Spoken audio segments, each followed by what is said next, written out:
ಜನನಿ ಸುದ್ದಿವಾಹಿನಿ ವೀಕ್ಷಕರಿಗೆ ನಮಸ್ಕಾರ. ನಾನು ರಮೇಶ್ ಹೆಗಡೆ ಗುಂಡುಮನೆ. ಸರ್ಕಾರಿ ಜಮೀನು ಒತ್ತುವರಿ ತೆರವು ಕಾರ್ಯದಲ್ಲಿ ಬದ್ಧತೆ ಮೆರೆದ ತಹಸೀಲ್ದಾರ್ ಡಾಕ್ಟರ್ ಪ್ರತಿಭಾ. ಟೀಕೆಗೆ ಜಗ್ಗದ, ಹೊಗಳಿಕೆ ಹಿಗ್ಗದ, ಮುಂದುವರೆದ ಅಭಿಯಾನ. ಅಡಿಕೆ ಪ್ಯಾಕೆಟ್, ಪಾನ್ ಮಸಾಲ ಪ್ರತ್ಯೇಕ ಪ್ಯಾಕೆಟ್ಗಳಿದ್ದರೂ ನಿಷೇಧ. ಸರ್ಕಾರದ ಆದೇಶ ಕುರಿತು ಪ್ರಾಂತ್ಯ ಅಡಿಕೆ ಬೆಳೆಗಾರರ ಸಂಘದ ಅಧ್ಯಕ್ಷರ ಖಂಡನೆ. ಮಾತು ಇದು ಬೇರೆ ಯಾವುದೋ ಲಾಬಿಗೆ ಮಡಿದಿರುವ ಅನುಮಾನ. ಸರ್ಕಾರಿ ಜಮೀನು ಒತ್ತುವರಿ ತೆರವು ಪ್ರಕರಣ ದಾಖಲಿಸುವುದು ಅದೆಲ್ಲ ಕೇವಲ 4 ದಿನ ಮಾತ್ರ, ನಂತರ ಎಲ್ಲವೂ ಮೌನವಾಗಲಿದೆ ಎಂದು ಈಚೆಗೆ ಸಾಗರ ತಹಸೀಲ್ದಾರ್ ಡಾಕ್ಟರ್ ಪ್ರತಿಭಾ ಆರ್ ಅವರ ಸರ್ಕಾರಿ ಜಮೀನು ಉಳಿವು ಕಾರ್ಯದ ಕುರಿತು ಲಘುವಾಗಿ ಮಾತನಾಡಿದವರು ಈಗ ತಾವೇ ಅಚ್ಚರಿ ಪಡುವ ರೀತಿಯಲ್ಲಿ ಸರ್ಕಾರಿ ಜಮೀನು ಅತಿಕ್ರಮಣ ಮಾಡುವವರಲ್ಲಿ ನಡುಕ ಹುಟ್ಟಿಸುವ ಪ್ರಾಮಾಣಿಕ ಪ್ರಯತ್ನವನ್ನು ತಹಸೀಲ್ದಾರ್ ಡಾಕ್ಟರ್ ಪ್ರತಿಭಾ ಆರ್ ಮುಂದುವರಿಸಿದ್ದಾರೆ. ಯಾರು ಟೀಕಿಸಲಿ ಹೊಗಳಲಿ ಆ ಕುರಿತು ಲಕ್ಷ್ಯ ನೀಡದೆ ತಮ್ಮ ಕರ್ತವ್ಯ ಭಾಗವಾದ ಪ್ರಜ್ಞೆಯಿಂದ ಟೊಂಕ ಕಟ್ಟಿ ತಮ್ಮ ಸಿಬ್ಬಂದಿಯೊಂದಿಗೆ ಒತ್ತುವರಿ ತೆರವನ್ನು ಅತ್ಯಂತ ಧೈರ್ಯದಿಂದ ನೆರವೇರಿಸಿರುವ ಕಾರ್ಯ ನಡೆಯುತ್ತಿದೆ. ಸಾಗರ ತಾಲೂಕಿನ ಭಾರಂಗಿ ಹೋಬಳಿಯ ಬಾನ್ಕುಳಿ ಗ್ರಾಮದ ಸರ್ವೆ ನಂಬರ್ 44ರಲ್ಲಿ ಜಮೀನಿನ 1 ಎಕರೆಗೂ ಹೆಚ್ಚು ಒತ್ತುವರಿಯನ್ನು ತೆರವುಗೊಳಿಸುವ ಮೂಲಕ ಭೂಮಿಯನ್ನು ಒತ್ತುವರಿ ಮಾಡಿಕೊಂಡು ಕಬ್ಬಿಣದ ಗೇಟ್ ಅಳವಡಿಸಿರುವುದನ್ನು ಖುಲ್ಲಪಡಿಸಿದ್ದಾರೆ. ಅತಿ ಹೆಚ್ಚು ಮಳೆ ಬೀಳುವ ಹಾಗೂ ಸಹಜವಾಗಿ ಉಂಬಳಗಳ ತಾಣವಾಗಿರುವ ಪ್ರದೇಶವಾದ ಬಾನ್ಕುಳಿಯಲ್ಲಿ ಮಳೆ ಮತ್ತು ಉಂಬಳಕ್ಕೆ ಆತಂಕಗೊಳ್ಳದ ಪ್ರತಿಭಾ ಅವರು ತಮ್ಮ ಬದ್ಧತೆಯನ್ನು ಮೆರೆದಿದ್ದಾರೆ. ಅಲ್ಲದೆ ಒತ್ತುವರಿ ತೆರವುಗೊಳಿಸಿದ ಪ್ರದೇಶದಲ್ಲಿ ಅತಿಕ್ರಮಣ ನಿಷೇಧಿಸಿದೆ ಎಂಬ ಫಲಕ ಕೂಡ ಹಾಕಿ ಸರ್ಕಾರಿ ಜಮೀನು ಗುರುತಿಸಿ ಇಡುವ ಕಾರ್ಯ ಕೂಡ ಮಾಡುತ್ತಿದ್ದಾರೆ.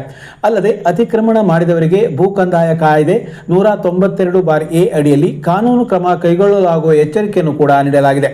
ಅಲ್ಲದೆ ಮುಂದೆ ಎಲ್ಲಿಯೇ ಒತ್ತುವರಿ ಮಾಡಿದರೂ ಅತಿಕ್ರಮಣಕಾರರ ವಿರುದ್ಧ ಕಾನೂನು ಕ್ರಮ ಕೈಗೊಳ್ಳಲಾಗುವುದು, ಯಾವುದೇ ಒತ್ತಡಕ್ಕೂ ಉಣಿಯುವುದಿಲ್ಲ ಎಂಬ ಖಡಕ್ ಮಾತು ಮೆಚ್ಚುಗೆಗೆ ಪಾತ್ರವಾಗಿದೆ. ಈ ಸಂದರ್ಭದಲ್ಲಿ ಉಪ tahsildar Malini, revenue inspector Beerappa, PDO Vishwas, surveyor Hanumanthappa, ಅರಣ್ಯ ಇಲಾಖೆಯ ಅಧಿಕಾರಿ ನವೀನ್ ಕುಮಾರ್ ಮತ್ತಿತರ ಸಿಬ್ಬಂದಿಗಳು ಸಾಥ್ ನೀಡಿದ್ದರು.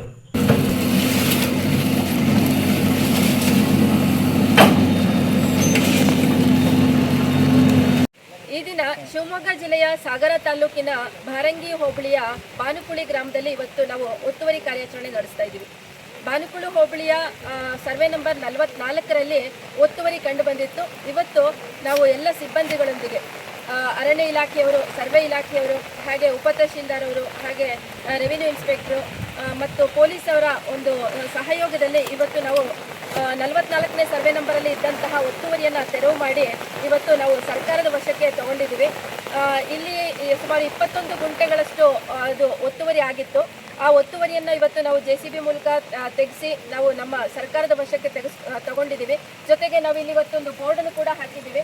ಈ ಪ್ರದೇಶದಲ್ಲಿ ನಾವು ಅತಿಕ್ರಮಣವನ್ನು ನಿಷೇಧಿಸಿದ್ದೀವಿ ಅಂತ ಹೇಳಿ ಬೋರ್ಡನ್ನು ಹಾಕಿ ನಾವು ಈ ಒಂದು ಒತ್ತುವರಿ ಪ್ರದೇಶವನ್ನು ಕಂದಾಯ ಇಲಾಖೆಯ ವಶಕ್ಕೆ ತಗೊಂಡಿದ್ದೀವಿ.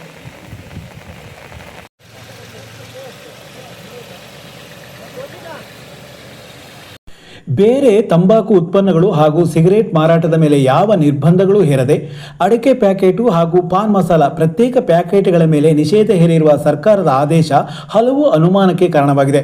ಇದನ್ನು ಸಾಗರ ಪ್ರಾಂತ್ಯ ಅಡಿಕೆ ಬೆಳೆಗಾರರ ಸಂಘ ತೀವ್ರವಾಗಿ ಖಂಡಿಸುತ್ತದೆ ಎಂದು ಸಂಘದ ಅಧ್ಯಕ್ಷ ವಾಶಂ ರಾಮಚಂದ್ರ ಭಟ್ ಹೇಳಿಕೆ ನೀಡಿದ್ದಾರೆ. ಈ ಕುರಿತು ಮಾತನಾಡಿದ ಅವರು, ಆಹಾರ ಸುರಕ್ಷತೆ ಆಯುಕ್ತರ ಆದೇಶ ಯಾವುದೋ ಲಾಬಿಯ ಹಿನ್ನೆಲೆ ಹೊಂದಿದಂತೆ ಭಾಸವಾಗುತ್ತದೆ.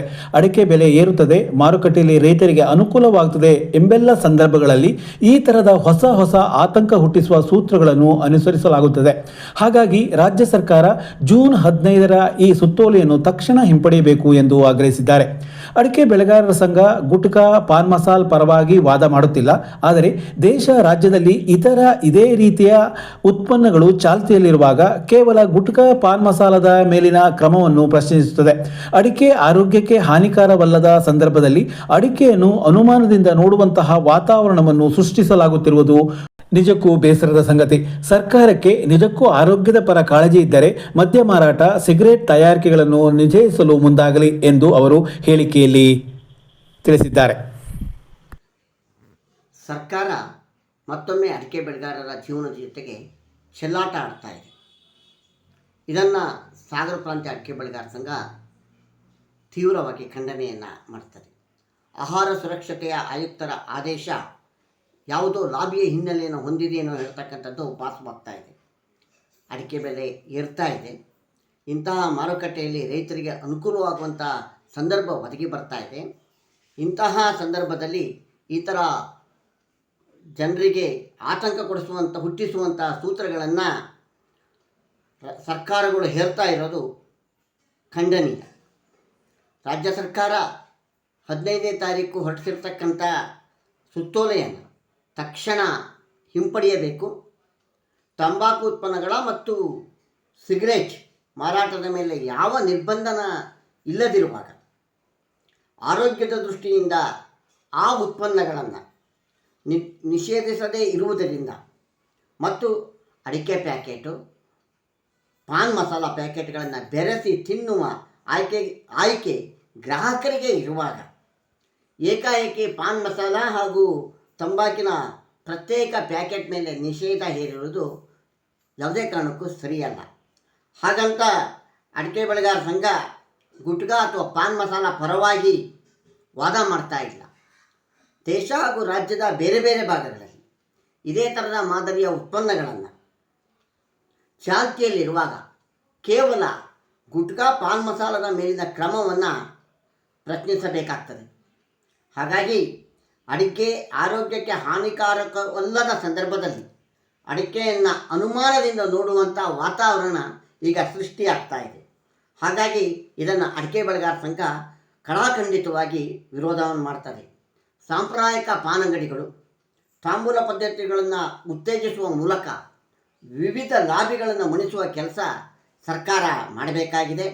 ನಿಜಕ್ಕೂ ಸರ್ಕಾರಕ್ಕೆ ಆರೋಗ್ಯದ ಮೇಲೆ ಕಾಳಜಿ ಇದ್ದರೆ ಕೂಡಲೇ ಮದ್ಯ ಮಾರಾಟ ಮತ್ತು ಸಿಗರೇಟ್ ತಯಾರಿಕೆಗಳನ್ನು ನಿಷೇಧಿಸಲು ಮುಂದಾಗಲಿ ಹೇಳ್ತಕ್ಕಂಥ ಒತ್ತಾಯವನ್ನು ಸಾಗರ ಪ್ರಾಂತ್ಯ ಅಡಿಕೆ ಬೆಳೆಗಾರ ಸಂಘ ಮಾಡ್ತಾ ಇದೆ.